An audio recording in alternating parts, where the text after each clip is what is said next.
7:18 en la mañana. Buenos días al doctor Mauricio Alarcón, que ya visita nuestra mesa de trabajo. Eres el director de la Fundación Ciudadanía y Desarrollo. Doctor, bienvenido. Buenos días. Bienvenido, doctor. Buen día, Fabricio. Buen día, Alexis. Y un saludo a quienes nos escuchan a través de la señal de Majestad. Siempre un gusto estar acá con ustedes. Gracias, doctor. A ver, está muy avanzado el proceso para integrar el futuro Consejo Nacional Electoral. Es un proceso que ha tenido, pues, sus defensores, también sus detractores. Y entiendo que el principal punto por el cual hay una crítica respecto de este proceso tiene que ver con que no se cumple con la norma constitucional de que esa integración del futuro Consejo Nacional Electoral se lo dé por la vía de un concurso de merecimientos y oposición. ¿Esa crítica por parte de ustedes se mantiene? Efectivamente, si se revisa la posición que nosotros veníamos como Fundación Ciudadanía y Desarrollo y la veeduría que hacemos sobre el Consejo Transitorio, manteniendo desde el inicio del proceso, se podrá ver que nuestra afirmación es que no es concurso, ni tiene nada de valoración de méritos, mucho menos de una prueba de oposición, violando abiertamente lo que está establecido en la Constitución vigente. Creo que el tiempo nos da la razón, los cuestionamientos han tomado ya mucho más cuerpo, porque cuando los ecuatorianos votaron el pasado 4 de febrero por un cambio, por una reinstitucionalización, bien ustedes lo decían en la mañana, lo hicieron pensando que las cosas iban a mejorar, no que se trataba simplemente de pasar el poder de las manos de los amigos de uno a las manos de los amigos de otro. Eso es algo totalmente inaceptable y pues en esa vía es que estamos emitiendo los diversos pronunciamientos en torno a la constitución del Consejo Nacional Electoral definitivo, más aún una autoridad tan importante a puertas de un proceso electoral que va a tener lugar en marzo del próximo año. ¿Qué hubiese sido lo más adecuado? Porque a mí siempre me va a generar inquietud, doctor, en el caso del Consejo Nacional Electoral, precisamente eso, ¿no? Que se haya dado paso a la instalación de un Consejo Nacional Electoral transitorio, tomando en cuenta de que estamos a puertas de vivir un proceso electoral tan complejo, donde se van a elegir, me parece que más de 5.000 dignidades, y a la par llevar un proceso de selección ya de consejeros definitivos. A mí siempre me va a generar ruido aquello, entonces yo le pregunto qué hubiese sido lo más adecuado para evitarnos de este problema. Bueno, y en ese sentido creo que hay que repetir que los encargos no tienen asidero alguno, no solo el que se ha hecho al Consejo Nacional Electoral Transitorio, sino a las distintas dignidades que han recibido, también. Efectivamente, que han recibido encargos por parte del Consejo Transitorio. En ningún lado del mandato del 4 de febrero se decía algo al respecto, pero en todo caso, si es que hubiera tenido asidero, lo más lógico y de elemental sentido común hubiera sido dejar a los miembros del Consejo Nacional Electoral Transitorio hasta que termine este proceso electoral. Esa novelería de fijar 60 días para después decir, uy, el tiempo se nos quedó muy corto, quédense nomás prorrogados hasta ser legalmente reemplazados, atando de manos además a los miembros del actual Consejo Transitorio que no saben cómo avanzar porque el día de mañana les pueden decir, váyase nomás, ponen una situación complicada al próximo proceso electoral. Así es que ahí creo que la posición también es muy clara. Ahora, ustedes han dicho este proceso no es objetivo tampoco porque, o sea, basta la opinión de un ser, de una persona que diga que sean los representantes de los partidos más votados los que vayan al CNE, cuando eso ni siquiera consta en el Código de la Democracia o la Constitución. Creo, Alexis, que hay que hacer una diferenciación. Hay requisitos que están establecidos en la Constitución. Entonces, ¿quiénes pueden formar parte del CNE? Básicamente cualquier ciudadano con derechos políticos activados, con capacidad de elegir y ser elegido. Cualquier ciudadano mayor de 18 años puede formar parte del Consejo Nacional Electoral de acuerdo a lo que manda la Constitución. Pero la Constitución es clara al establecer un concurso de méritos y oposición. Para lo cual la ley del Consejo de Participación Ciudadana también establece, entiendo yo, herramientas. Solo ¿no? una precisión, porque en eso sí hay que ser bien categóricos, no es ley, Fabricio. Hasta el día de hoy esos famosos mandatos, hay quienes dentro del Consejo dicen que están por encima de la Constitución, cuando simplemente son reglamentos de designación de autoridades. Hablamos del actual Consejo, pero digo, me retrotraigo antes de este Consejo Transitorio. a cuál era la lógica del Consejo de Participación Ciudadana anterior, desde que se creó esa institucionalidad. Digamos, tenemos la norma constitucional, pero la ley establecía también o ratificaba el tema de los concursos. Y por supuesto, y establecía otras prohibiciones. A propósito de lo que dice Alexis, ahí se mantuvo, por ejemplo, el tema de la afiliación o la pertenencia a los partidos políticos. Recordemos que cuando Rafael Correa asciende al poder en el año 2007, lo hace precisamente con esa propuesta de despartidizar las instancias de control, incluyendo al Consejo Nacional Electoral. Ahora, lo que hemos escuchado a través de una rueda de prensa es que quien ejerce la presidencia del Consejo Transitorio, el señor Trujillo, ha resuelto, porque así en esos términos lo hizo en una rueda de prensa la semana pasada, ha resuelto que 3 de los 5 miembros pertenezcan a partidos políticos y 2 a organizaciones de la sociedad civil. O sea, en este momento estamos a merced de las resoluciones de una persona que al parecer tiene más poder que el gobierno nacional, que la Corte Constitucional, que por cierto no tenemos todavía. Pero tiene el aval de los medios y de la opinión pública, con eso es suficiente. Bueno, para nosotros es mucho más importante respetar y reconstruir el Estado de Derecho.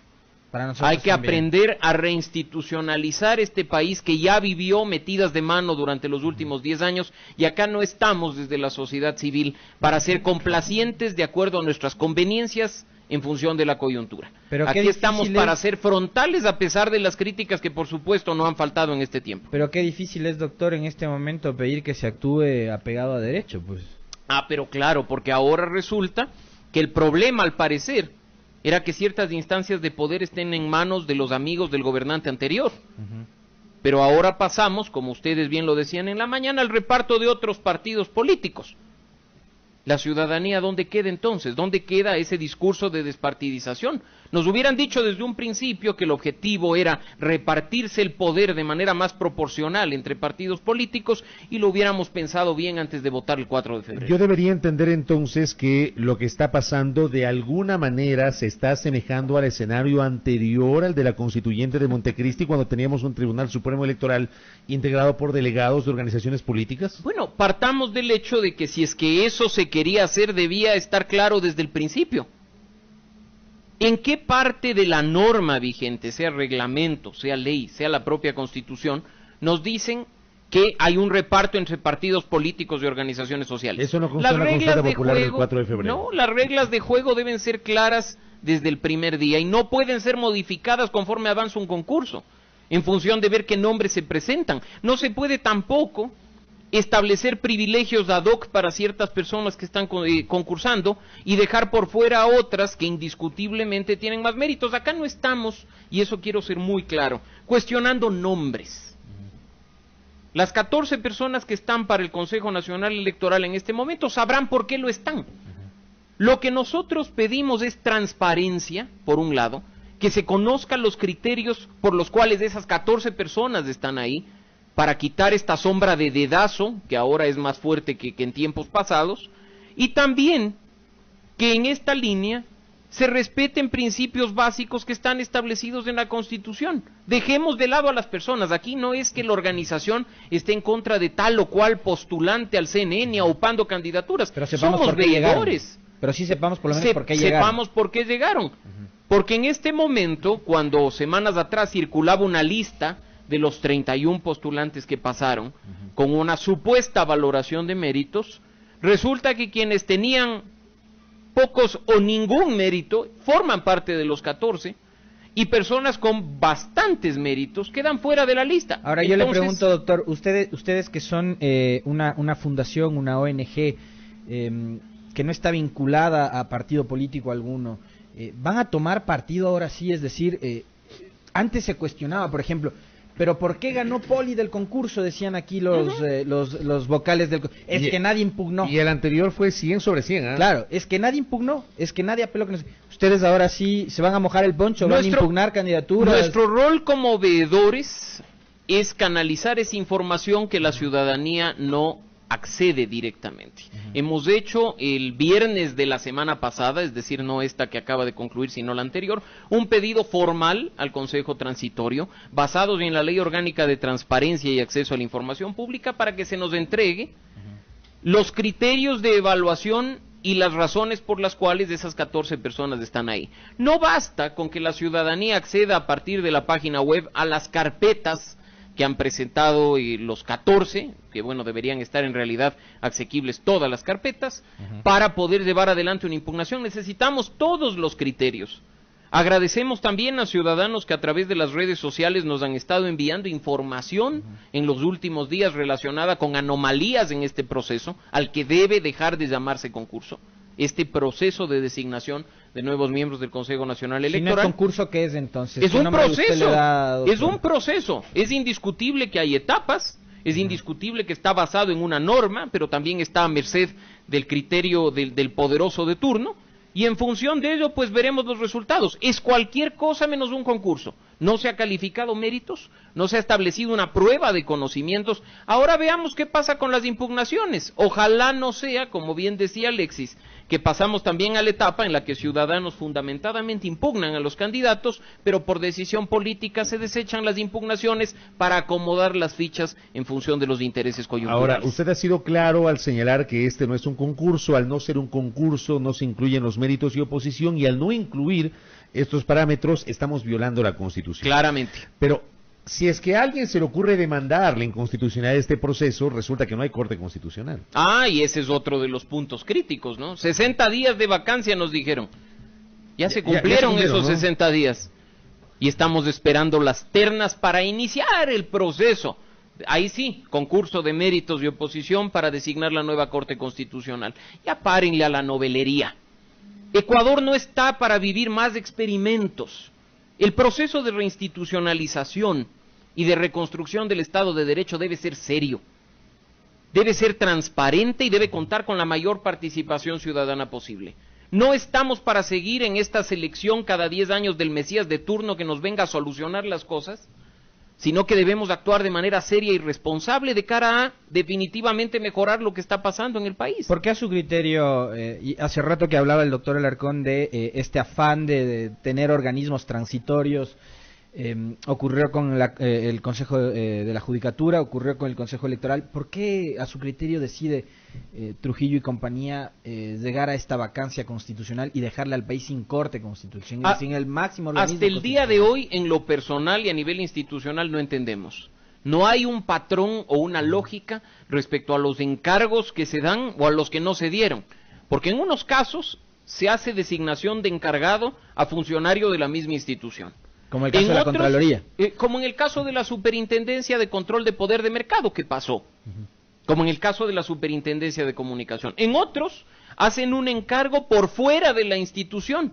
Y nadie sabe por qué se lo hace. La Defensora del Pueblo. No era parte de la Defensoría del Pueblo, era una académica de la Universidad Andina Simón Bolívar.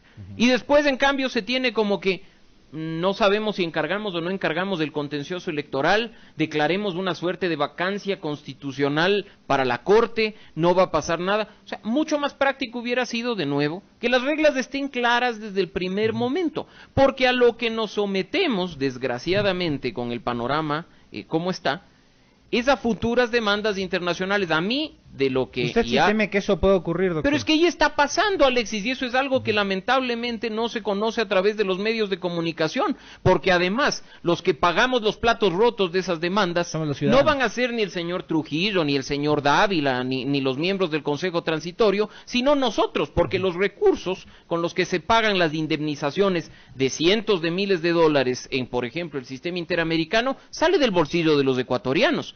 Tengo entendido que Ramiro Rivadeneira, el ex defensor del pueblo, ya ha presentado su caso ante la Comisión Interamericana de Derechos Humanos. Pero como él está etiquetado por correísta, capaz que esa demanda es denostada por parte de la opinión pública. Pues que entonces sea no denostada. Le toman en cuenta. Mientras haya un fundamento, y esa es la ventaja de contar con un sistema de justicia, en este caso internacional independiente, pues allá las etiquetas o los estigmas salen para cualquier persona y se tratan las cosas con objetividad.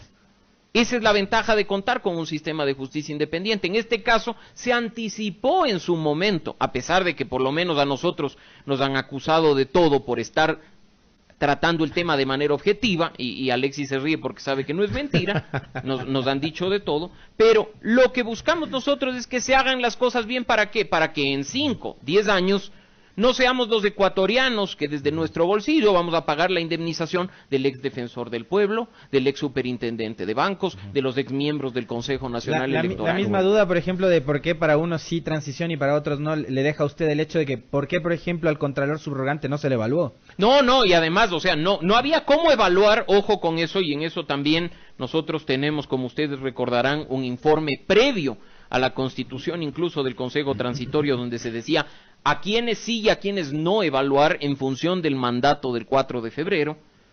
Tú no puedes evaluar a los subrogantes por una razón, porque los subrogantes no fueron designados por el Consejo de Participación. Los subrogantes son, en el caso de la Contraloría o de la Procuraduría, designados directamente por la primera autoridad. Claro, el doctor Poli designó al doctor Celi. Pero valga la oportunidad para hacer la pregunta. ¿Ya vamos a iniciar el proceso para elegir nuevo Contralor? ¿O como es amigo lo vamos nomás a dejar hasta el último para iniciar un proceso el próximo año? A mí me quedó claro que esa no es una prioridad del Consejo. Hace semanas estuvo por acá el doctor Pablo Dávila y me quedó claro luego de esa entrevista que esta no era una prioridad del Consejo. ¿Una prioridad que política quizá? No lo sé. No, es que ese es el punto, porque lo interesante sería, Fabricio, Alexis, amigos, revisar lo que decía el mandato. Insisto, no estamos para novelerías, para coyunturas o para prioridades políticas. El mandato del 4 de febrero fue claro. No puede ser posible que a esta instancia, iniciando el mes de noviembre, ya estamos nosotros en el mes 8 de instalación del Consejo de Participación Transitorio, tengamos 3 autoridades definitivas designadas, 2 ya posesionadas, otra se posesiona mañana, y las 3 provienen de ternas del Ejecutivo. Ningún concurso, según lo manda la Constitución, ha sido culminado hasta el momento. ¿Qué estamos haciendo? ¿Dónde está el mandato? No se decía en el mandato del 4 de febrero, en el anexo 3, que los concursos debían iniciar inmediatamente una vez que las autoridades eran cesadas. Pero digo, atrás de todo eso, doctor, había el discurso de la descorreización. Esa me parece a mí que era la máxima de todo esto. No, y por supuesto, a ver, hay que cambiar y yo diría sacar a las instituciones del secuestro al que estuvieron sometidas en la última década, que eso es algo innegable. Pero no por ello podemos personalizar las cosas, porque si no, ¿qué? En 10 años vamos a destrujizar los organismos de control si es que actúan mal, y seguimos de tumbo en tumbo, o refundamos la República convocando a una nueva constituyente, o eligiendo a un nuevo Consejo de Sabios que nos presente una reforma constitucional.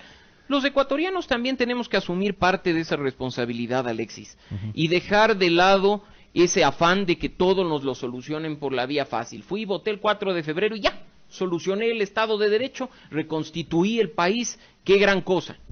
Tenemos que empezar a mojarnos el poncho, tenemos que empezar a arrimar esfuerzos, a arrimar el hombro y decir, a ver, ¿dónde están los problemas? Y como bien decían, por ejemplo, si me preocupan los 14 nombres que van a entrar al CNE, y sé que puedo fundamentadamente impugnarles, háganlo.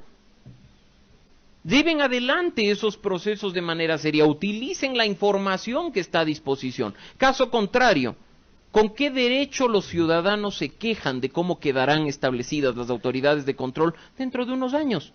Si no participamos de manera activa, si no somos una ciudadanía empoderada en un proceso tan importante como este, difícilmente vamos a poder asumir las consecuencias de nuestros actos y volveremos a incurrir en esa salida fácil que nos simplifica la vida a todos. Correcto. Doctor, gracias por el tiempo. Doctor Alarcón. Muy amable. Muchas gracias. Mauricio Alarcón, director de la Fundación Ciudadanía y Desarrollo. 7 de la mañana, 36 minutos.